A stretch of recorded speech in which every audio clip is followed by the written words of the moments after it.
welcome to Youth Sunday School. I'm in the loft, at my desk, in the youth loft, instead of in my bedroom, with my cat wandering around. Unfortunately, there will be no random cat spottings in this Sunday School video. I'm sorry. If you do see a cat, that'll be cause for concern because I don't think there are any cats in the church.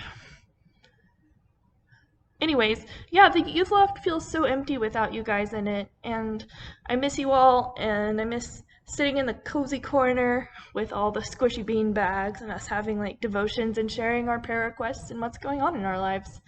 I miss you all, and I really hope that I'll get to see you soon. So, we're continuing our story of Joseph because Joseph is 1,000,000 miles long, and at this point we gotta see it through, you know? But one thing that I found at my desk today, well actually on my bookshelf, is this book I had to study in seminary. It's very dense and full of like academic language and stuff, but it has some cool facts about the Old Testament in it. Historical and literary introduction to the Hebrew scriptures.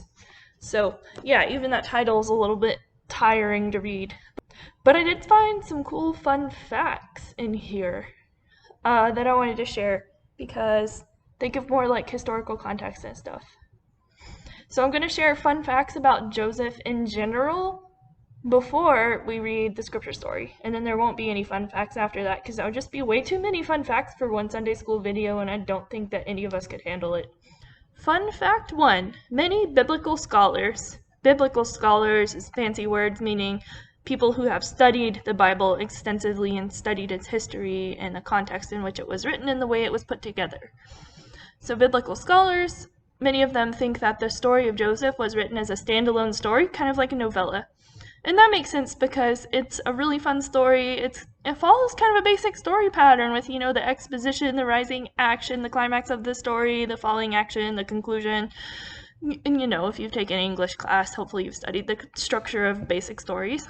It was kind of told by people and shared in that way, and like it was its own little story. But then it was incorporated later into the larger story of Genesis when Genesis was put together with a bunch of different sources. So the biblical scholars who think about Joseph as its kind of standalone little story are also working under what is called the documentary hypothesis. So basically the documentary hypothesis hypothesizes that many different sources make up the first 5 books of the Bible, and that the first 5 books of the Bible are called the Pentateuch, by the way. And these books were compiled from a bunch of different sources and all put together into the Pentateuch in the 700s BCE. So that was when the Hebrews were in exile and wanted to preserve their culture and history, and so they compiled it and wrote it down and made sure it was all stored kind of together in one big book. Wow. So part of why this is a fun fact is that not all Christians agree about the documentary hypothesis. A lot of people hold the traditional view that the Pentateuch, those first 5 books of the Bible, were handed to Moses by God, and Moses wrote them, all in like one sitting, basically. And that's the traditional view, and so when the documentary hypothesis was hypothesized by biblical scholars who had studied the Bible extensively and knew how to analyze it, they were basically offended, and they were like, no, we're not going to go by this. So there's really 2 camps about the documentary hypothesis. Fun fact 2, Joseph's story matches the stories of other biblical characters. He survives exile in a foreign place, he overcomes obstacles with the help of God, and ends up saving his family. Other characters in the Bible who do these same things include Joseph, of course, Daniel, Esther, Mordecai, and Tobit. They all share similar stories. And fun fact 3, after his death, Joseph's body was mummified Egyptian style and brought back to Canaan when Moses liberated the Hebrews from slavery. I never actually thought about that part before, but spooky mummies, you know. So those are the fun extra scholarly facts that I wanted to share with you from my special seminary textbook. So now that you've learned some hopefully fun facts about Joseph and the Old Testament and how it was put together, let's jump into the story. We're going to read Genesis chapter 45.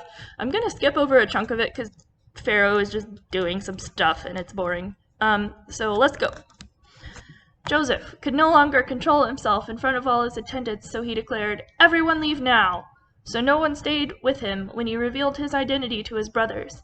He wept so loudly that the Egyptians in Pharaoh's household heard him. Joseph said to his brothers, "I'm Joseph. Is my father really still alive?" His brothers couldn't respond because they were terrified before him. Joseph said to his brothers, "Come closer to me." And they moved closer. He said, "I'm your brother Joseph, the one you sold to Egypt. Now don't be upset and don't be angry with yourselves that you sold me here. Actually, God sent me before you to save lives. We've already had 2 years of famine in the land, and there are 5 years left without planting or harvesting. God sent me before you to make sure you'd survive and to rescue your lives in this amazing way. You didn't send me here, it was God, who made me a father to Pharaoh, master of his entire household and ruler of the whole land of Egypt. Hurry, go back to your father. Tell him this is what your son Joseph says. God has made me master of all Egypt. Come down to me, don't delay. You may live in the land of Goshen, so you will be near me, your children, your grandchildren, your flocks, your herds, and everyone with you. I will support you there, so you, your household, and everyone with you won't starve, since the famine will still last 5 years. You and my brother Benjamin have seen with your own eyes that I'm speaking to you. Tell my father about my power in Egypt and about everything you've seen. Hurry and bring my father down here." He threw his arms around his brother Benjamin's neck and wept, and Benjamin wept on his shoulder. He kissed all of his brothers and wept, embracing them. After that, his brothers were finally able to talk to him. So they left Egypt and returned to their father Jacob in the land of Canaan. They announced to him, "Joseph's still alive. He's actually ruler of all the land of Egypt." Jacob's heart nearly failed, and he didn't believe them.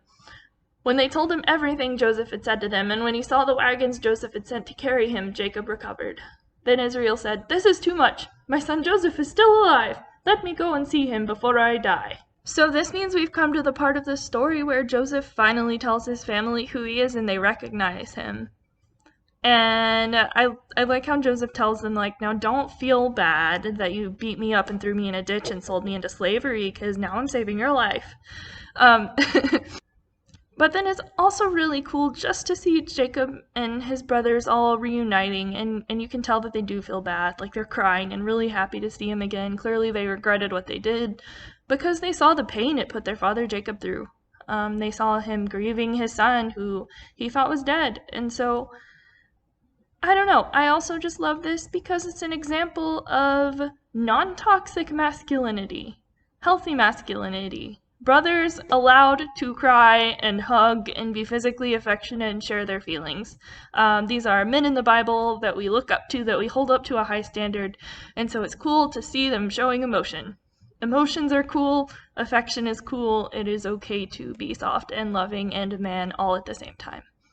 I also like seeing Jacob's reaction to Joseph still being alive. Jacob, pretty much almost has a heart attack because of the news, and it's so shocking to him. And personally, if I were Jacob, I wouldn't believe it till I saw it, that my, son I long thought was dead is still alive. But, I guess Jacob really trusts his sons and their words.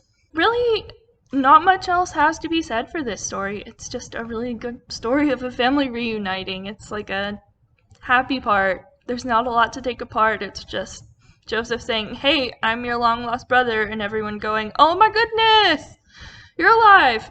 So we'll continue this next week. Hopefully we can wrap up the story next week. It'll be Jacob meeting Joseph, and then hopefully we can be done with Joseph. If you got any questions about this lesson or about the documentary hypothesis or about Genesis or how the Bible was put together or about Joseph's story or about Jacob or about masculinity or any of that, the Youth Loft is open Tuesdays to Thursdays 3 to 5, and you can also ask questions at youth group on Wednesday night at 7 p.m. We have a devotion and play games, but before we really get started, we just catch up and chat about stuff. So it'd be good to hang out with you, to see you. I miss all of you, and the empty youth loft is sad. It makes me sad. Anyways, I love you all. Have a good week. Stay safe and healthy. Wear your mask. Treat people with respect and love and kindness.